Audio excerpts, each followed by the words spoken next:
Hey folks, this is Jake Davis with the top 5 video counting down my picks for the best actors of 2019. This is my 4th of 6 videos highlighting my favorite films of the year. Thanks for watching. Hope you go back and watch the rest of them. And if you don't, at least watch this one. Anyhow, let's get into it. Number 5. I'd say Robert Pattinson for The Lighthouse. Come on, man. Pattinson's not an actor I really care about it. I did a whole video about him playing Batman.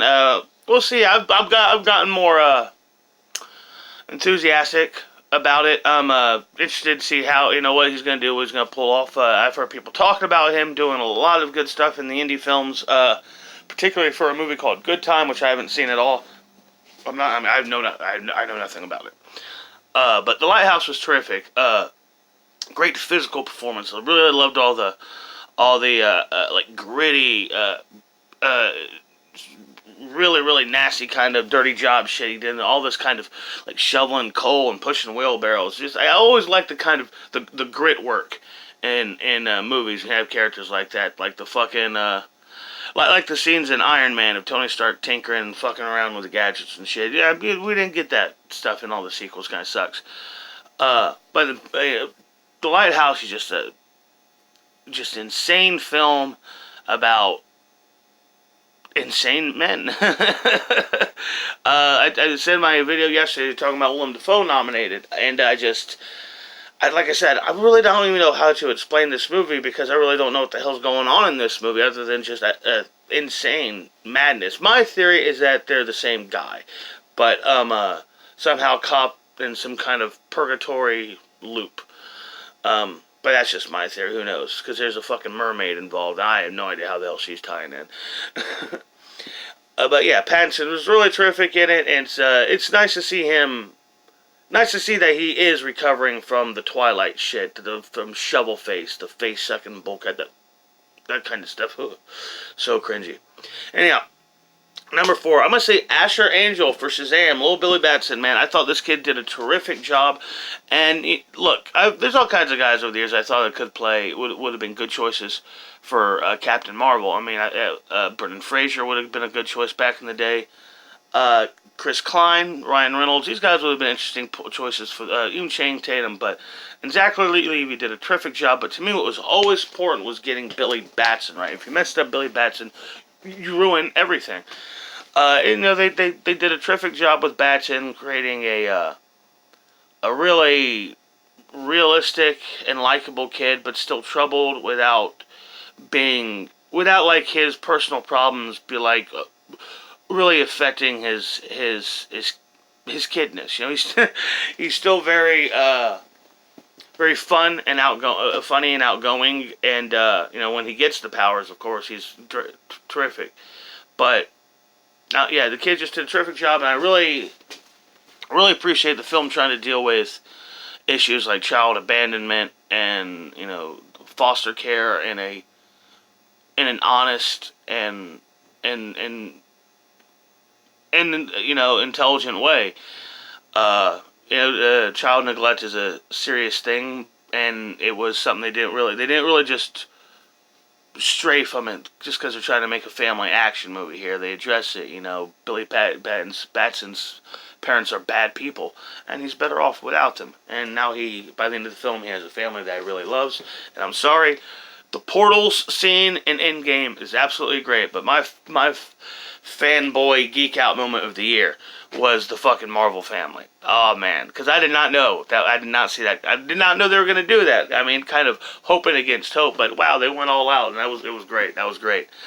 Number 3, I'm going to say Robert Downey Jr. for Avengers Endgame. 10 times he's played Tony Stark, and his swan song, his farewell, was an emotional and touching one. And not only does Iron Man die in a very, very heroic way. Spoilers. Sorry, should have said spoilers before the actual spoiler. But, the movie made $2.7 billion. You probably saw it. But, yes, it's a very heroic and selfless scene. He saves the whole fucking galaxy. Saves the universe in his thing. But all of the stuff Tony goes through before that, settling settling things with Cap and with and his father, and knowing that Tony Stark had some true peace in his life before the end. It's really a great, wonderful farewell to one of film's most iconic characters. I hope they never recast him. I honestly feel that way. Do not ever recast Iron Man, because you'll just take away from everything great Robert Downey Jr. did with that role. Number 2, Leonardo DiCaprio for The Revenant. Fuck yeah, The Revenant. For Once Upon a Time in Hollywood. DiCaprio's performance as Rick Dalton is just great. It's the comedic performance of the fucking year. I said just last night, talking to my dad about this. My dad loved it, that film too. About how the whole hangover sequence in the film when he's walking on the set with the hangover reminded me of Jack Lemmon in The Apartment in The Cold. The sequence where he has a cold, that kind of acting, just one little thing, and you get like 10, 15 minutes worth of movie out of just guy playing off being hungover. But Rick Dalton is an insecure alcoholic, and when the film starts, we really see him. He thinks he's at the end of his career. He doesn't know what the hell he's going to do. He feels burnt out, forgotten, washed up, all that stuff. And as the story unfolds and the film progresses, you slowly realize not only is he not at the end of his line, he's really just a new era of his career is just starting. But he slowly realizes that people genuinely fucking love him. People love Rick Dalton, love his show, Bounty Law. And throughout the film, you realize, as he's meeting more, as the film goes on, people he meets, you come to find out people, are stoked to work with him, are stoked to live next door to him. People love Rick Dalton. He's a treasure. And the film is seeing a man find his own self-worth. And that was great. That was great. And, oh man, DiCaprio is amazing in it. He does this stutter when he's just himself, Rick, not playing characters. That was such an interesting take, an actor that stutters. That's why not? Jack Nicholson is one of my favorite actors, and he's allergic to spirit gum. The basic tool for movie makeup, and that's just what a weird little thing, little factoid about people. I guess it's ironic, you could say. And my number 1 pick, the best actor of 2019, is obviously Joaquin Phoenix for Joker. What's great about Joaquin Phoenix's Joker, while possibly being the best choice for the role ever, he's truly does his own thing with it. Now, I've said many times, I've said over the years that Cesar Romero set the stage for how to play the Joker. Jokers, and the best way I could kind of describe it is other guys of Short Wired or something like that, but to me it's more of a manic depressive kind of thing. He's extremely high or he's extremely low. When he's low, he's dark and almost whispery. Cesaro played him that way, Jack played him that way, Heath played him that way. To their own personal variations of, actors gonna add in their own nuances. I don't know what Jared Leto was just whacked. I enjoy his Joker, but it's just not on the level as the other guys. It's just not.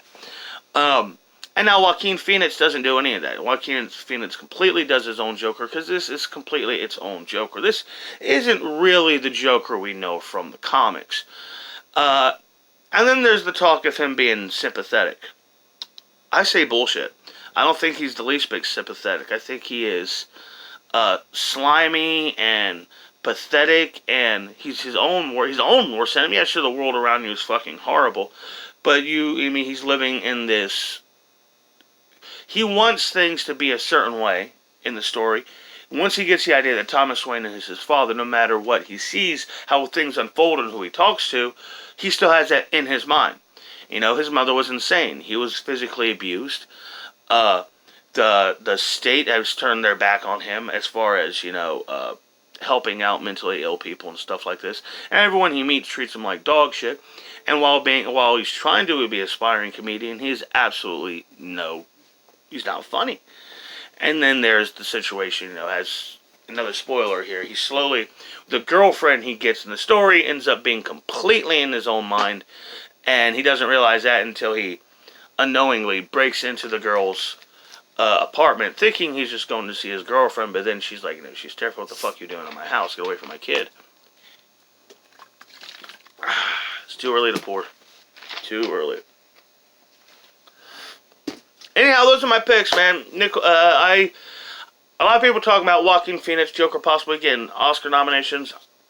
I would not hold my breath. Just think of how much of a favorite James Franco was for Tommy Wiseau just a few years ago. No nomination. You never know. I honestly think that the sheer fact that between it being a comic book, yes, I know Black Panther was nominated last year. That doesn't mean we're going to get comic movies nominated every fucking year. But between it being a comic book, it being a role guys already won an Oscar for, and the fact that Hollywood was pissed at this movie. They for some reason, they really didn't like the idea of Joaquin Phoenix and Todd Phillips going off and making a really good, successful movie. For some reason, that was a bad thing. Anyhow, a couple of... the thing with my honorable mentions for this one, I don't really have it. I mean, yeah, Chris Evans was really, really great in Avengers Endgame. I thought about nominating him, but I don't want to nominate two guys from the same movie. Same thing with Zachary Levi as in Captain Shazam and Captain Marvel. It's just that I loved him in it, but I wanted to nominate the kid. And, I guess I gotta say something about Keanu Reeves and John Wick 3. Keanu Reeves was kind of like movie star of the year in a lot of ways. And, yeah, including for his greatness as Duke Kaboom as well. But, yeah, it was terrific in John Wick. John Wick was, in my opinion, was kind of the catalyst in the ride, in going back to these brutal, violent action movies. Seemed like everything, Hollywood super PG-13 obsessed. I might be wrong about this, but it felt like after John Wick came out, they started wanting to take bigger risks, so we started getting Deadpool and R-rated Logan and an unnecessarily uber-violent Batman versus Superman, even though, hey, I liked it a lot. And I guess, guys like Tom Holland for Spider-Man Far From Home, Mena Massoud for Aladdin, they just did terrific jobs. Just did a good job carrying a good movie with a big budget. That's always commendable. Yeah, I hope you like this video. 4 in, 2 more to go. Hope you enjoy, watch all my stuff. Like, comment, share, all that kind of stuff if you want, if you feel like it. I'm Jake Davis. I gotta get to work, and I'll catch you on the fly.